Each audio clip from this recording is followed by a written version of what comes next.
بسم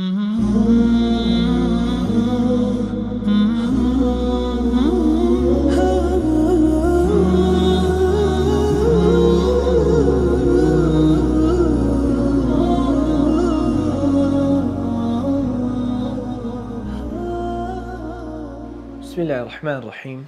الحمد لله والصلاة والسلام على رسول الله وعلى آله وأصحابه ومن اهتدى بهداه. سبحانك لا علم لنا إلا ما علمتنا إنك أنت العليم الحكيم. اللهم إنا نسألك علما نافعا ورزقا طيبا وعملا متقبلا آمين. أما بعد، فصل درباري حكم كان عدة. قلت من عدة كاتشي دياري كراوة كأفرتي دا تشاوري دكا وشونا كاتوا لدواي مردني مردكي يان طلاق دراني. أبو شجاع رحمة خوالي بيفرمي والمعتدة أو آفرتي لعددا على ضربين دو جورة، يان متوفى عنها يان مردكي مردوة، أو غير متوفى عنها يان مردكي نمردوة، وإنما طلاق دراوة يان ما ربرينكي هلوشين دراوته.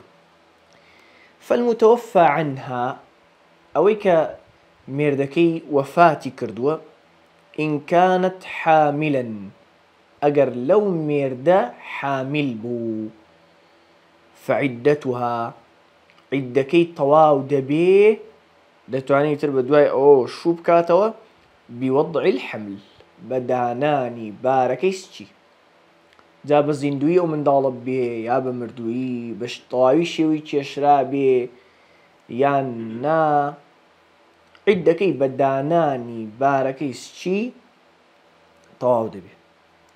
وإن كانت حائلا، حائل برامبر حاملة، يعني أجر حامل نبو سكفر نبو فعدتها، يعني لو مردي خوي سكفر نبو فعدتها عدكي طواو دبي جا جماعي لقل كرابيهن، يعني آفرته بس ما ركرابي نقواز رابيته جماعي لقل نكرابي مردكي بمري حكمها أمانة آفرته هيك جماعي لقل كرابي مردي مردو. عدكي عن چنده كحاملين 4 أشهر و10 شوار مانگو دروش بشوكان يانوا لعدة دادبن كأوندا تيبري بسر مردني مردكيان دا عدكيان تعودبي. وغير المتوفى عنها، أما آفرتين ميردي نمردو ودمان بوكت يا طلاق دراوة يان مارا برينكي هلوشين دراوة. إن كانت حاملا أجر حامل بو فعدتها بوضع الحمل بداناني باركيسشي بداناني حملكي عدي طاودبي.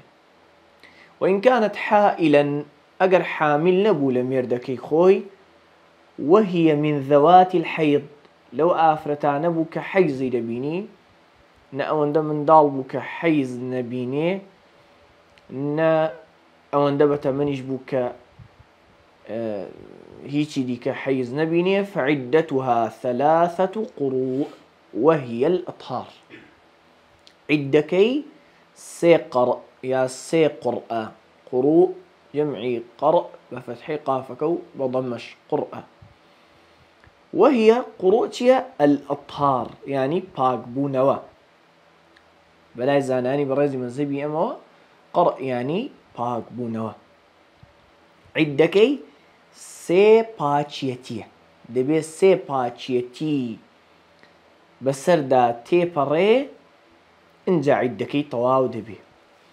او باچيتيش كتيدا طلاق لدريها الحسابة، يعني قدمان طلاقي السني اويكا لباچيتيك دا آفرت طلاق بدري كجماعي لقل نكرا ولو باچيتي دا وانيا او باچيتي كتيدا طلاق لدري حسابه او باچيتي حسابه توشي حيز بو اگر جماعي لقل نكرا بيت لا فرقينيا حساب اما دوادي اگر هر اصلا جماعي لقل نكرابي اصلا هي هر جماعي لقل نكرابي عدي لسرني مرحل او افرتي لكاتي باتشتي دا طلاق دراوة باتشتي كي دا طلاق دراوة حيز دبيني او حيزك باق بويو او دو باق بونو حيز دبيني باق بويو كأو باق بونو توابو لقل حيزي بيني عدكي طلاق دبي كابو او افرتي لكاتي باتشتي دا طلاق دراوة لقل سيم حيزي بيني طو عدكي طلاق دبي والله ما قال لحيز دا طلاق درابي كتشوارم حيزي بيني يكسر عدكي طلاق دبي شو لحيز دا طلاق داو باق بويو توشي حيز بويو باق بويو توشي حيز بويو باق بويو طو سي باق بويو حرسين باق بويو طابو لقل توشي حيز بو عدكي طلاق دبي واضحة شي شمانية باش وإن كانت صغيرة أجر طلاق دراو يا أوي ماريا وشن داوتو بتشوك بو أو آيسة يا أو ندبة تمن بو كحيزي ندبيني فعدتها عدة كيان بمانجا ناكر بحيزو باق بونو هجماري بكي تشوك حيزنا بينا عدي أوانا 3 أشهر سيمانجا انجا والمطلقة يعني طلاق دراو يعني أوي ماري هالوشاوتو قبل الدخول بها بيجو جماعي لقلب كريه لا عدة عليها عدي لسرنية لعدة دا نانيشي بلان وكو قتمان أوي ميردي مردوه بيش أوي جماعي لقلب كا حرد شوار مانقو دروش دا نيشي لعدة دا وعدة الأمة بالحمل كعدة الحرة عدي آفرتك ككويلية خيزاني بياوك بوا بجن هاو سريتي أما آفرتي كويلة أجر حامل بو كعدة الحرة وكو عدي آفرتي آزاد وايا يعني بداناني حملك عدي طاودبي وبالأقراء أجر عدكيشي بباق بونوبو بحيز بينون بباق بونوبو يعني حيزي دبيني وحامل يجنبو لو أنا بو كحيز دبيني وحامل يجنبو أن تعتد بقرئين دو باق بونو نوكو سي وبالشهور اگر حیزی ندبینی لبروی بچوکا یان بتمن داچو هیچی دیکه حیز نبینی بمانگ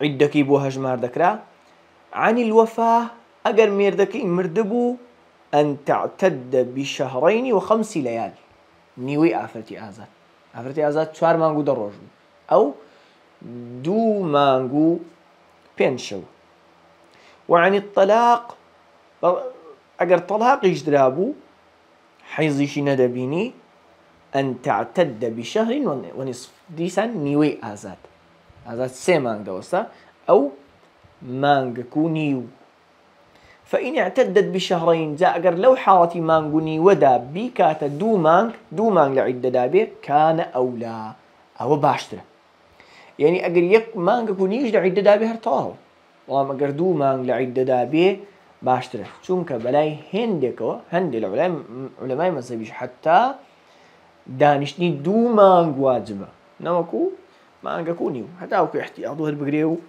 خوي لو خلافه درباسكا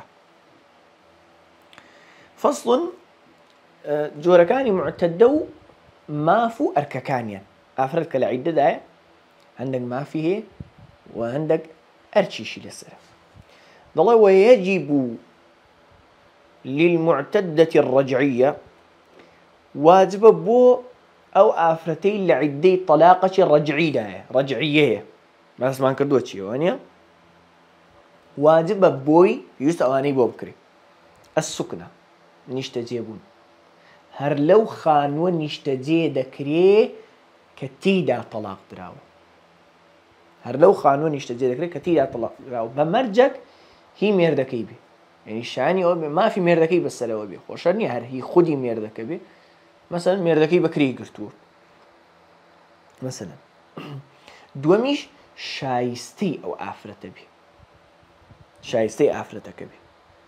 ئەسوکنە نیشتەجێبوونی دەدرێتێ، جێگای نیشتەجێبوونی بۆ تەرخان دەکرێت کە وتمان ئەو ماڵەیەکە تیدا تەلاق دراوە بەو دوو مەرجەی باسمان کرد. هەم والنەفەقە دەبێ ئەرچیشی بچێشرێ، نەفەقەیشی بچێشرێ کە ئینشاء الله دەرسی ئایندە تەفاسیلی نەفەقە کێشان باس دەکەین. ئەوە ئەگەر ناشیزە نەبێ، ئەمما ئەگەر لاملی لەگەڵ مێردەکەی کردبوو لە فەرمانی دەرچوو بوو نە سوکنا و نە نەفەقەیشی نادرێتێ. ويجب للبائن، ئەمما ئەوەی بائینە ئاجا چ بائینی سوغڕایە چ بائینی کوبڕایە لە ماوەی عیددەیدا السوکنە سوکنای دەدرێتێ، تەنها شوێنی نیشتەجێبوونی دەدرێتێ، وەکو ڕەجعیە نییە نەفەقەشی بچێشرێت دوون النەفەقە، نەفەقەی نادرێتێ إلا أن تكون حاملة، مەگەر ئەو بائینە ئەو ئافرەتە جا بائینی سوغڕایە یا کوبڕایە حامل بێ، حامل بێ. ئەوە لە تەلاق، ئەما دەماگول لە فەسخ حاملیش بێ لەو حاڵەتە نەفەقەی نادرێتێ، هەر سوکنای دەدرێتێ. ئەنجا ئافرەتی مێرد مردووش، ئافرەتی مێرد مردووش بە تەنیا سوکنای دەدرێتێ، نەفەقەی نادرێتێ حامل بێ یان نا، حامل بێ یان نا ئافرەتی مێرد مردوو. ئەنجا دێتە سەر ئەرکەکانی. ويجب على المتوفى عنها زوجها، واجبە لەسەر ئەوەی کە مێردەکەی مردووە هەتا ئەو ماوەی لە عیددەدا بێ چی لەسەر واجبە؟ الئیحداد، تازیەباری، تازیەباری بنوێنێ بەچی؟ وهو تازیەباریەکە بەم شکڵەیە الامتناع من الزینە، وازهێنانە لە خۆڕازانەوە، بە وازهێنان لە بەرکردنی خشڵ و گەوهەر، جا گەورە بێ وەکو بازن و ملوانکە یا بچووک بێ وەکو گوارە، هەروەها بە وازهێنان لە جلی ڕەنگا و ڕەنجی وەکو زەرد و سوور.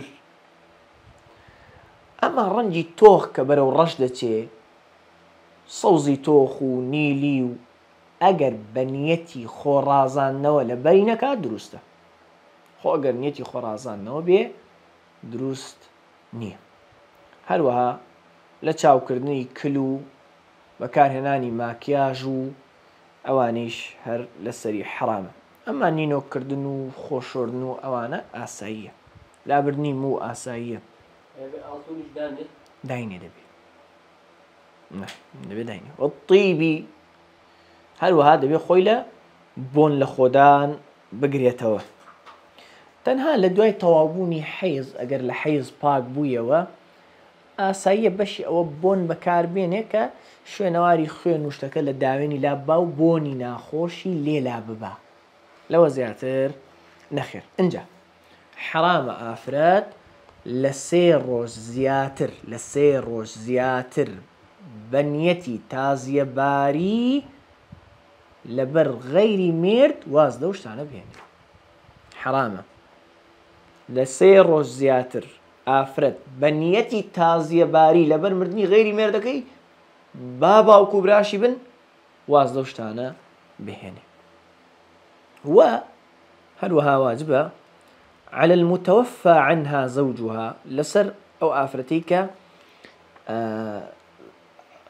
مێردەکەی مردووە، والمەبتوتەتی، طبعا مەبتوتە لە دەستەواژەی فوقەها مەزپی بائینی سوغڕا و بائینی کوبڕایە، یعنی ڕەجعیە ناگرێتەوە ظاهری عیبارەتەکە، بەڵام ئەوە مەبەست نییە، معتەمەد ئەوەیە کە ڕەجعیەش بە هەمان شێوە، هەر 3 جۆری تەلاق دراوەکە و ئەوە کە مێردەکەشی مردووە، چیان لەسەر واجبە؟ ملازمة البيت، لە ماڵ بمێننەوە، لەو ماڵەی کە تیدا تەلاق دراون یا لەو ماڵەی کە تیدا بۆ وەختی مێردەکە مردووە. طبعا بەمەرجەک گوتمان مافی مێردەکەی بەسەرەوە بێ ئەو ماڵە و شایستەی ئافرەتەکەش بێ. ئیلا لحاجەتی، ناچێتە دەرەوە لە ماوەی عیدەکەیاندا ناچنە دەرەوە بۆ پێویستی نەبێ. وەکو یەکێک کەسی نییە پێداویستەکانی لە خواردن و پێداویستی غەیری ئەوەی لە ڕۆژ بۆ تەرخان بکە، بە پەلە بچێ بیکڕێ و بگەڕێتەوە. هەندێکیش لەو زەمانە فەرموویانە بە ئەمان شێوە ئافرەت ئەگەر دەوامەکی زەڕوڕ و گرنگی هەبێ ئاساییە بەشی ئەوە ئیجازە نەدرێ و ئەگەر نەچێ بۆ داوامەکەی زەرەری گەورەی پێ بگا بچێ و ڕاستە و خۆ بگەڕێتەوە، چونکە فەرموویانەوە حاجەتە. بە هەمان شێوە بووی دروستە بچێتە ماڵی دراوسەیەکی ئەگەر زۆر هەستی بە تەنیایی دەکرد ئەو ماوە زۆرە لە ماڵێ بێ، قسەی لەگەڵ بکاو هەندێک قسە و باس و بۆ هۆگری بەمەرجەک شەو نەمێنێتەوە و بگەڕێتەوە ماڵی خۆی. خۆ ئەگەر سەرپێچی کرد و دەرچوو یا شەو بەبێ پێویستی لە جێگایەک مایەوە هەر گوناهبار دەبێ و هیچی لەوە زیاتر لەسەر نییە. فەصل الاستبراء. استبراء للغة داعني داوكني براءة والله دڵنیایی، مرۆنێک بە دڵنیایی وەریان جێڕاوە، مامۆستای استبرائی بە دڵنیایی ماوەی دڵنیایی وەرجێڕاوە. بەس دە استبراء چییە؟ أبو شجاع رحمة خوای لێ بێ دەفەرمی ومن استحدث ملك أمة، هەر کەس لە نوێ ببێتە خاوەنی کەنیزەچێک، جا بە کڕین بێ، بە دیاری پێبەخشین بێ، بە میرات بێ، حرم عليه الاستمتاع بها، حرامە لەسەری چێژی لێ ببینێ بە جیماع و غەیری جیماعیش، حتا حرامە بە شەهوەتیشەوە تەماشای بکە، حتى يستبرئها، هەتا ماوەی دڵنیایی بێتەواو دەکە، با پێش ئەوە قەت جیماعیشی لەگەڵ نەکرابێ و کەنیزەکە. ئەو ماوەی دڵنیاییە چییە؟ إن كانت من ذوات الحيض، ئەگەر ئەو ئافرەتە حەیضی دەدیت، لەوانە بوو کە حەیزی دەدیت، بحەیضەتین، بە تێپەڕبوونی یەک حەیزی تەواو، یەک حەیزی تەواو لە ئەوەلەوە تا ئاخر کەوا بوو. لێرە ئەگەر کاتێک کەنیزەکەکەی کڕی لەناو حەیزدا بوو حەیزە حیساب ناکرێ، دەبێت پاک بێتەوە، حەیزیی تەواو لە ئەوەلەوە هەتا ئاخری لە لای بێ و توخنی نەکەوێ ئەنجا. وإن كانت من ذوات الشهور، ئەگەر لەوانە بوو کە عیدەکەیان بە مانگە لە بەرەوەی حەیزیان نەدەبینی، بشهر فقط، یەک مانگ، یەک مانگ ماوەی دڵنیاییەکەی. وإن كانت من ذوات الحمل، ئەگەر لەوانە بوو کە حملیان هەیە، بالوضع، بەدانانی حملەکەی. وإذا مات سيد أم الولد، ئەگەر گەورەی أم الولد ئەو کەنیزەکەیە کە لە گەورەی خۆی منداڵی هەیە، کەنیزەکەک کە لە گەورەی خۆی منداڵی هەبوو هەندێک ئەحکامی خاص وەردەگرێت، ئەمە ئینشاءڵڵا باسی دەکەین کۆتایی کتێبەکەدا ئینشاءڵڵا. ئەم أم الولەدە کە گەورەکەی مرد، ئەو گەورەی منداڵەکەی لێ هەیە، ڕاستەوخۆ ئازاد دەبێت، ڕاستەوخۆ بەبێت چاوەڕوانکردنی قسەی کەس.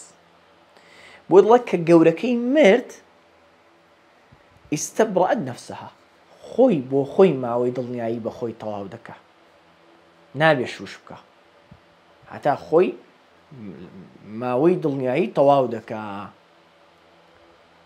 کەل ئەمە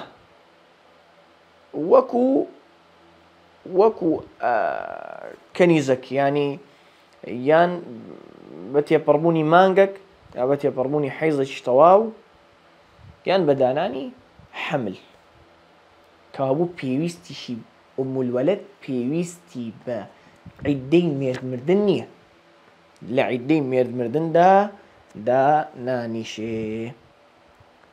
والله المستعان. الحمد لله رب العالمين.